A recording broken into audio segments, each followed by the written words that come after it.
Well, we are continuing our series looking at the gospel according to David. In this series, we are seeing how David demonstrates, receives, and desperately needs the grace of God, just as Jesus' disciples did as well. Last week, we heard how David lived a life of guidance. He let God set the direction rather than always asking for God to help his own direction. This week, we are going to the most famous story of David, his battle with Goliath. But we are not going to really talk about the battle itself, so spoiler alert, David wins.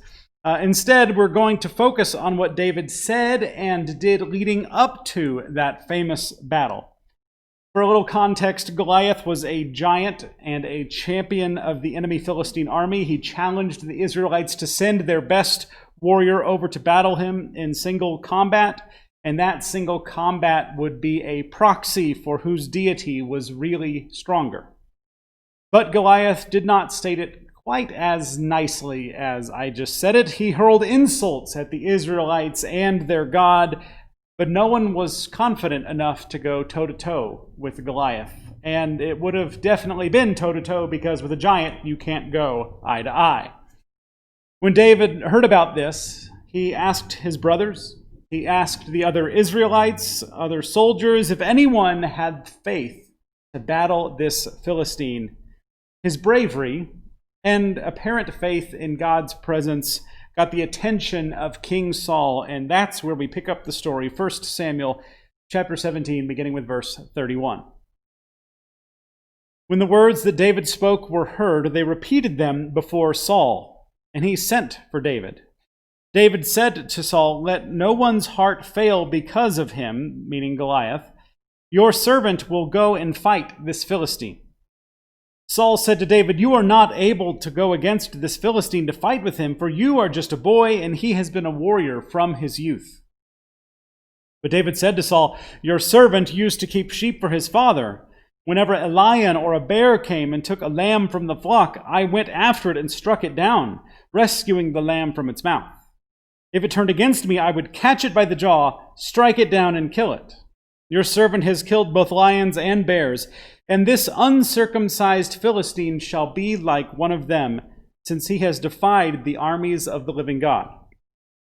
David said, "The Lord, who saved me from the paw of the lion and from the paw of the bear, will save me from the hand of this Philistine." So Saul said to David, "Go, and may the Lord be with you." Saul clothed David with his own armor. He put a bronze helmet on his head and clothed him with a coat of mail.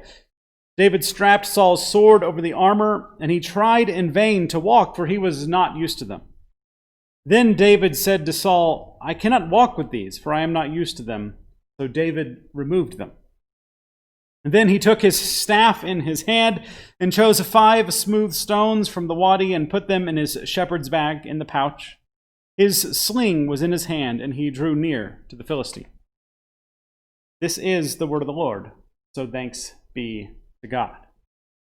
As most of you know, our older son developed seizures when he was about 2.5 years old. We were living in Pennsylvania at the time, and I vividly remember this one afternoon, just a little while after we realized he had seizures, and he loved playgrounds, still does. And on this afternoon, he was crawling around like a spider monkey on the playground, just like normal. And I was pretty close by, watching him closely. But it wasn't like I was, standing in spotter position beneath him at all times, but I wasn't like checking my phone either. I was watching him. But all of a sudden, I had this intense conviction that he was about to have a seizure and that I needed to move to a very specific spot. Not where he was at the moment, but a few feet over. Now, I've learned to listen to these promptings, so I quickly stepped over to that spot and raised my arms just then. Our son had a seizure, which made him stumble forward and fall off the pretty high playground equipment right into my outstretched arms. Not making this up. What happened there? I see 2 basic possibilities. Option number 1. Perhaps my brain's subconscious saw something in our son's face or his body position and tipped me off that it was about to become a seizure. Perhaps My brain simulated the different outcomes and determined that he would stumble forward instead of to the left or to the right or fall backwards. If that's the case, yay, subconscious. But frankly, I don't have that much faith and confidence in my subconscious pattern matching abilities. Which brings us to option number 2. Perhaps the Holy Spirit gave me a heads up. Perhaps God gave me a warning and a very simple set of instructions: get to this spot quickly. I think that's actually a better and more likely explanation for what happened. I strongly believe that was a powerful and timely example of God's provision. Have you ever experienced God's provision? Maybe it was a word of warning. Maybe it was a simple set of instructions to follow. Maybe it was just a vague feeling. Maybe it was something far more tangible. In our text today, we see the transforming power of God's provision. David says he had battled lions and bears as a shepherd protecting his flock. Think about that for a moment. Because, and I'll admit here, maybe this disqualifies me from being a good shepherd, but if I were armed with nothing but a sling, and one of my flock got carted off in the mouth of a lion or a bear, I'm just going to tip my hat to the carnivore and move on. But David went after the lion and the bear. He said he would catch them by the jaw when they attacked him, and he would strike them down. I have a hard time believing that this is a normal explanation of what happens, so there's that. But interestingly, as he tells King Saul this reason of why he believes he can go against Goliath, it is interesting that he does not give himself credit for these amazing feats of strength and skill. David does not say, well, since I can kill a lion, since I can kill a bear, I can kill this Philistine. No, that's not what he says. He says, the Lord, who saved me from the paw of the lion and from the paw of the bear, will save me from the hand of this Philistine. You see, David had experienced God's provision, God's deliverance. And that experience of God's provision gave him confidence that this was another one of those God moments.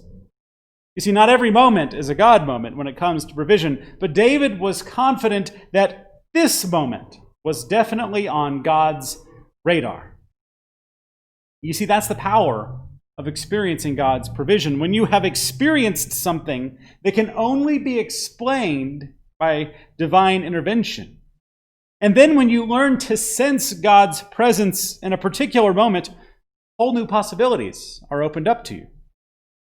They aren't opened up to you on your schedule. These possibilities are only available when God is ready to provide. If you miraculously jump out of an airplane without a parachute and you survive, guess what? The next time you're jumping out of an airplane, you should wear a parachute, or even better, don't jump out of an airplane. It doesn't work every single time. God's not going to order up a miraculous salvation jumping out of an airplane every single time if it happens once. That's not how God works. But there are times when you can sense God's provision and presence. Have you ever experienced God's provision in some way? It doesn't have to be as intense as surviving jumping out of an airplane. How did you sense God's presence, God's provision?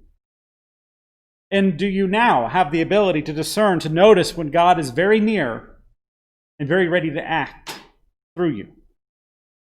David had that sense. And he needed that sense.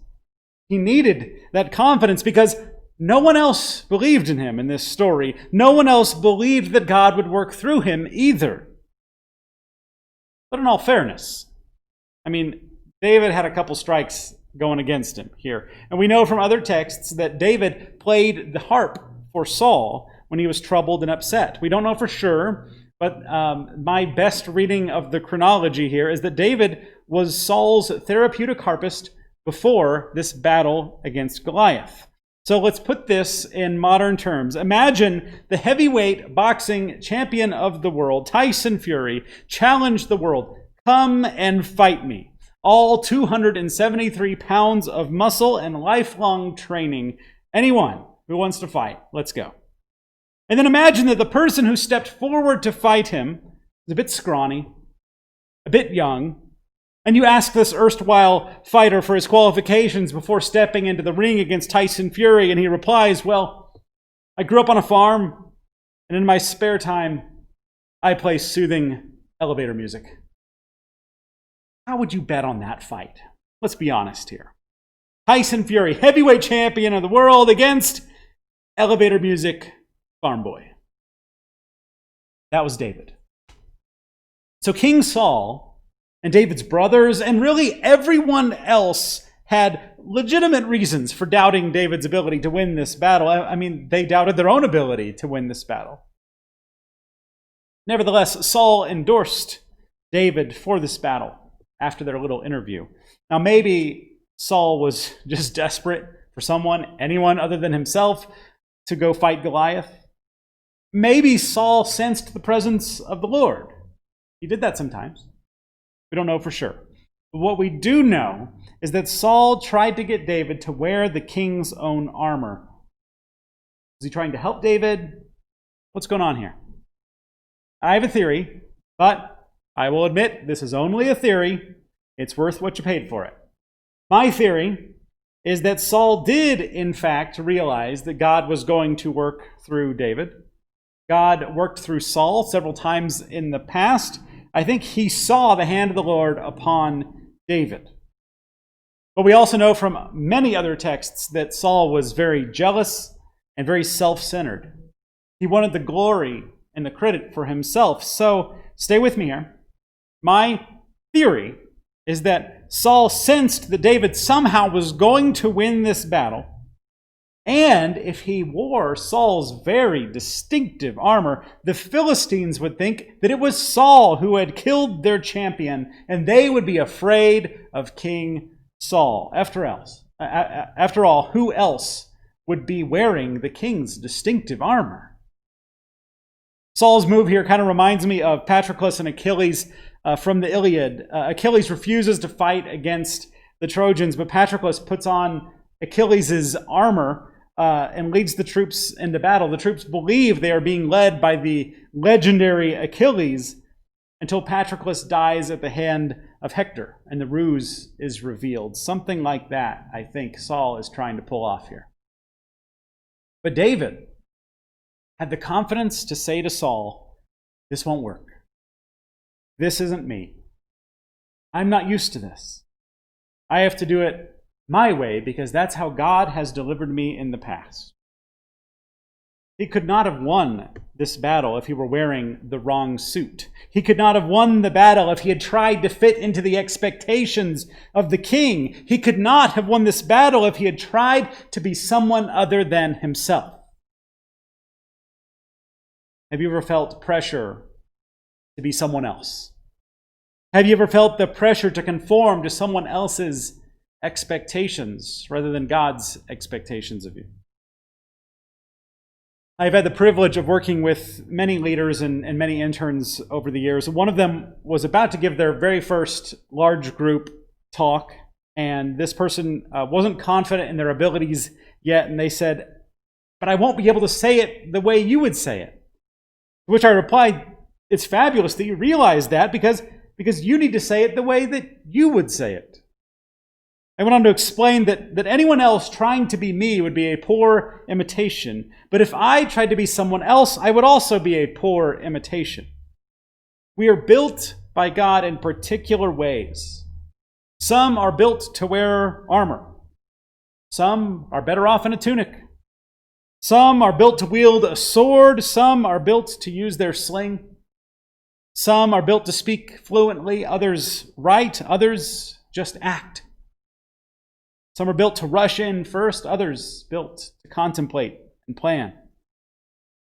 You see, David had two big secrets to his success at this point in his life. Number one, he had experienced God's provision, and he knew how to sense God's presence. Number two, he knew who he was and how God had designed him, and he leaned into that design instead of outside expectations.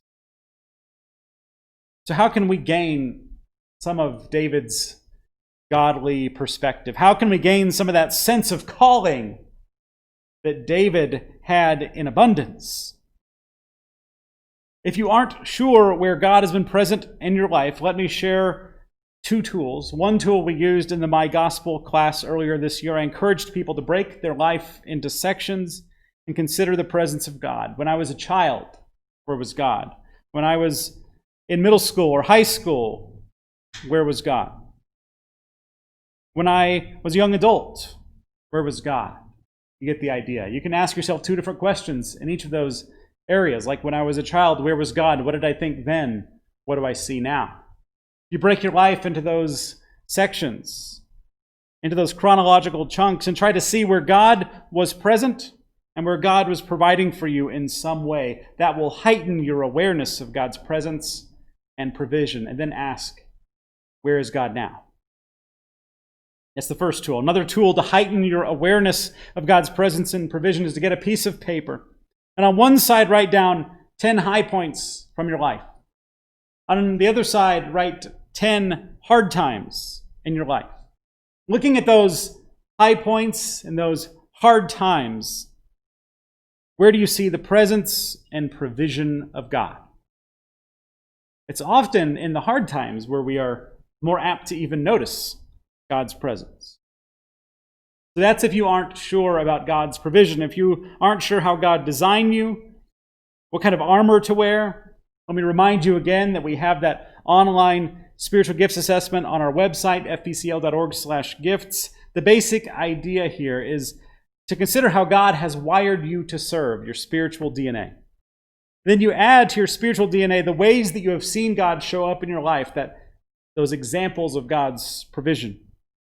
And then you add in your personality and your passions. Your particular designed sweet spot from God is when you are serving in a way that brings you life instead of draining you. When you're placing yourself in a position for God to work in you or through you, and you are doing something you are deeply passionate about. And then when you do that in a way that is resonant with your personality instead of swimming upstream, that is your very specific, unique sweet spot from God. The online assessment has some of that. You can email me to get the rest of that we've done in the spiritual gifts class before. The key is that you want to learn when to say yes, and more importantly, when to say no. If you don't know when to say no, you don't know yourself well enough yet. Sisters and brothers, David had experienced God's provision. And David knew how to sense God's presence in a particular moment. That was one major part of his calling and purpose in life. David also knew who he was and how God had designed him. That allowed him to say yes to fighting lions and bears and Goliaths, and to say no to wearing the king's ill-fitting armor. How can you use these tools to better sense the presence of God in your past and in your present? And how can you use these tools to better understand how God has designed you to say yes to some things and to say no to others? That would give you, like David, a much stronger sense of calling. Amen.